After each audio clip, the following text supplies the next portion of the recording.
আসসালামু আলাইকুম। আজকে আমরা শিখব ফ্রন্ট এন্ড ডেভেলপমেন্ট এবং ব্যাক এন্ড ডেভেলপমেন্ট সম্পর্কে। সো একদম ওভারভিউ যদি দেখি, ফ্রন্ট এন্ড মানে হলো আমার ইউজার যা দেখবে, মানে যে কোনো একটা ওয়েবসাইট যদি আমরা যে বানাই, ওইটা একজন ইউজার সামনে থেকে যা দেখবে স্ক্রিনের মধ্যে, সেটা হলো আমার ফ্রন্ট এন্ড। আর ব্যাক এন্ড হলো আমার পেছনে যা হচ্ছে, সার্ভারে আমার ডেটাবেজে আমার ডেটাগুলো স্টোর করা থাকে, বিভিন্ন ডেটা প্রসেস করা হয় সার্ভারে, এই বিষয়গুলো যেটা হচ্ছে সেটা হলো আমার ব্যাকএন্ড। সো আমরা যদি একটা অ্যানালজি দেখি, ফ্রন্ট এন্ডটা আমার হইতে পারে আমার ডাইনিং রুমের মতো, যেদিকে আমি খাবার টাবার খাই, আসলে সব কিছু আসে। আর ব্যাকএন্ডটা হচ্ছে কিচেনের মতো, যেদিকে সব কাজকর্ম হয়, রান্নাবান্না হয় যেদিকে। সো এটা যদি একটা রেস্টুরেন্টের মতো চিন্তা করি, রেস্টুরেন্টে আমরা যেইখানে বসে খাবারটা খাই সেটা হলো আমার ফ্রন্ট এন্ড, আর ব্যাক এন্ডটা হলো ওই রেস্টুরেন্টের কিচেন। আর মাঝে একটা জিনিস আছে, আমাদের ওয়েটাররা যে খাবারগুলো নিয়ে আসতেছে, ওইটাকে আমরা আরেকটা জিনিসের সাথে তুলনা করতে পারি, সেটা হলো আমাদের এপিআই।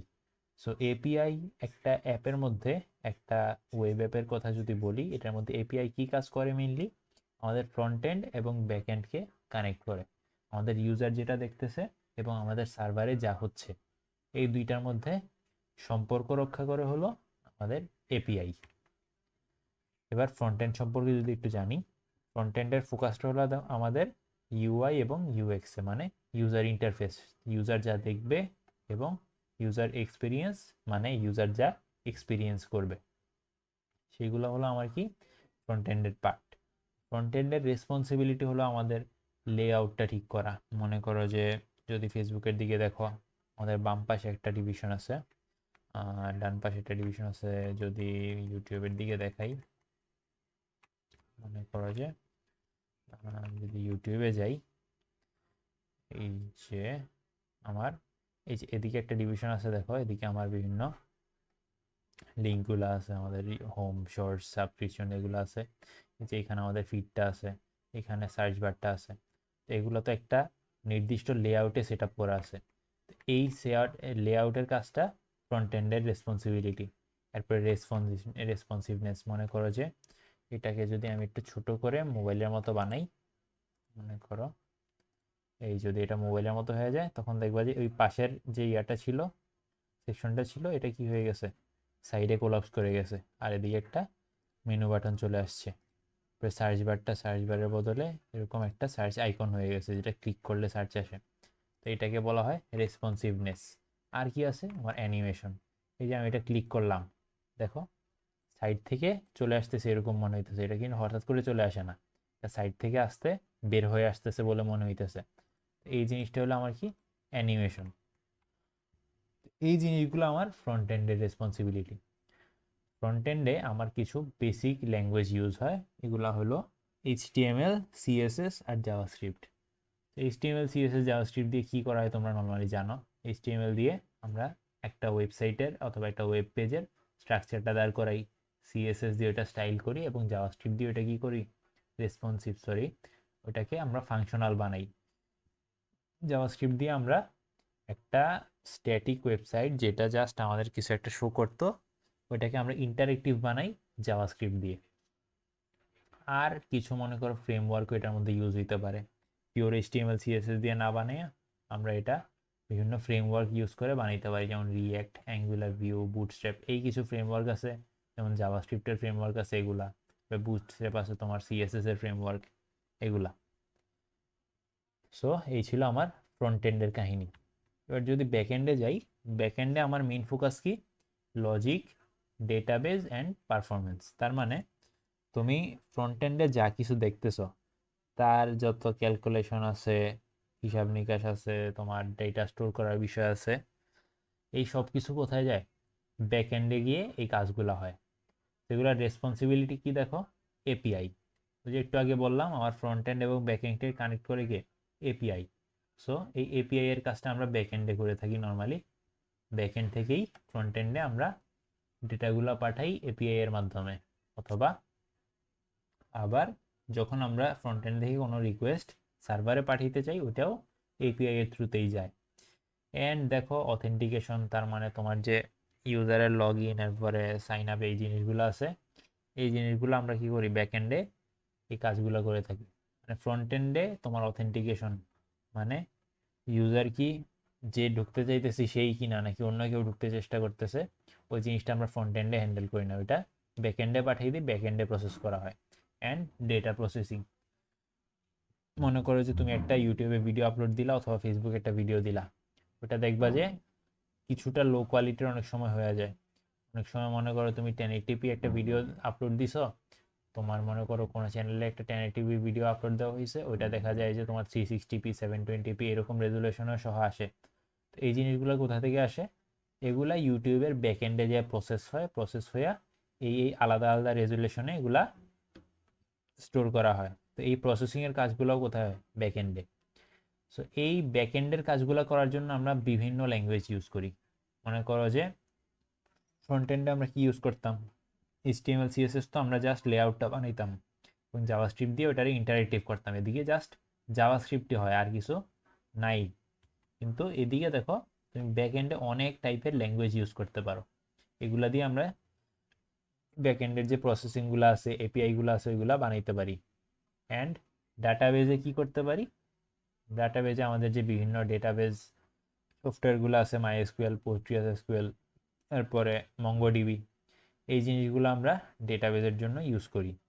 এই ছিল আমাদের ব্যাকএন্ড। এরপরে যদি যাই এদিকে দেখো দ্য ব্রিজ এপিআইস। হ্যাঁ, দ্য ব্রিজ বলতে কি বলছিলাম একটু আগে, আমাদের ফ্রন্ট এন্ড ছিল, ব্যাক এন্ড ছিল, খাবারের টেবিল ছিল, কিচেন ছিল। তো খাবারটা যে আনা নেওয়া করতেছে ওই জিনিসটাকে বলা হয় API. APIs connect front end and back end. তার মানে তোমার খাবার টেবিল আর কিচেনের মধ্যে যোগাযোগ রক্ষা করে কে? এপিআই। ফ্রন্ট এন্ড রিকোয়েস্ট পাঠায় আর তোমার ব্যাক এন্ড এটা প্রসেস করে আর রেসপন্ড করে।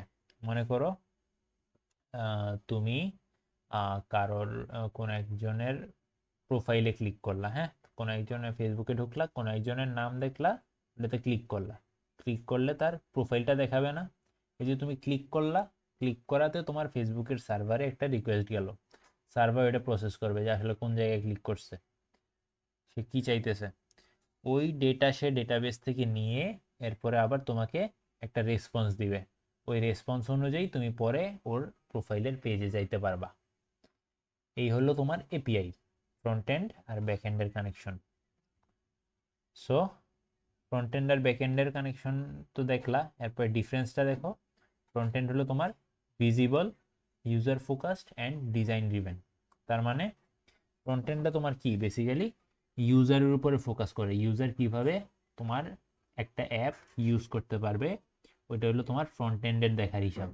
আর ব্যাক এন্ডের ইউজারের সাথে কোনো কাহিনী নেই, ব্যাক এন্ড জাস্ট কী করবে, ডেটা প্রসেস করবে, ডেটা ইনপুট নিবে, আউটপুট দিবে, প্রসেস করবে, ইনপুট নিবে, আউটপুট দিবে। এই জিনিসগুলো হলো তোমার ব্যাক এন্ডের কাজ। তো এবার দেখো ফুল স্ট্যাক ডেভেলপার কি, তোমার যে ফ্রন্ট এন্ড আর ব্যাক এন্ড দুইটাই একসাথে করতে পারে সে হলো একজন ফুল স্ট্যাক ডেভেলপার। এখন একটা অ্যাপের কথা চিন্তা করো, তোমার ইউজার কিছু দেখতে হবে, সার্ভারে কিছু থাকবে যেটা সার্ভার তোমাকে দিবে, ইউজারকে দিবে, আর কি হবে, একটা সার্ভারকে তার ইউজারের সাথে কানেক্ট করার জন্য এপিআই লাগবে, ফ্রন্ট এন্ডকে ব্যাক এন্ডের সাথে কানেক্ট করার জন্য এপিআই লাগবে। সো একজন ফুল স্ট্যাক ডেভেলপার কি করতে পারে, এই সবগুলা কাজই করতে পারে। তার মানে পুরো একটা অ্যাপ সে একাই বানিয়ে ফেলতে পারে। এটা হলো একটা ফুল স্ট্যাক ডেভেলপারের কাজ। এখন তুমি কোনটা করবা? যদি তোমার ফ্রন্ট এন্ডের কাজ তুমি করতে পারবা যখন তোমার একটু ক্রিয়েটিভ হবা তুমি, আর কি হবে, ভিজুয়াল ফিডব্যাক দিতে পারবা। মনে করো যে ইউটিউবের ডিজাইনটাই যদি দেখো, এই যে এই জিনিসটা দেখলেই আমাদের কি মাথায় একটা মেনুর কথা চলে আসে না, যে কিছু একটা লিস্ট আছে, এদিকে ক্লিক করব, ক্লিক করলে কিছু একটা আসবে, একটা মেনু আসবে, এই জিনিসটা এমন মনে হয় না?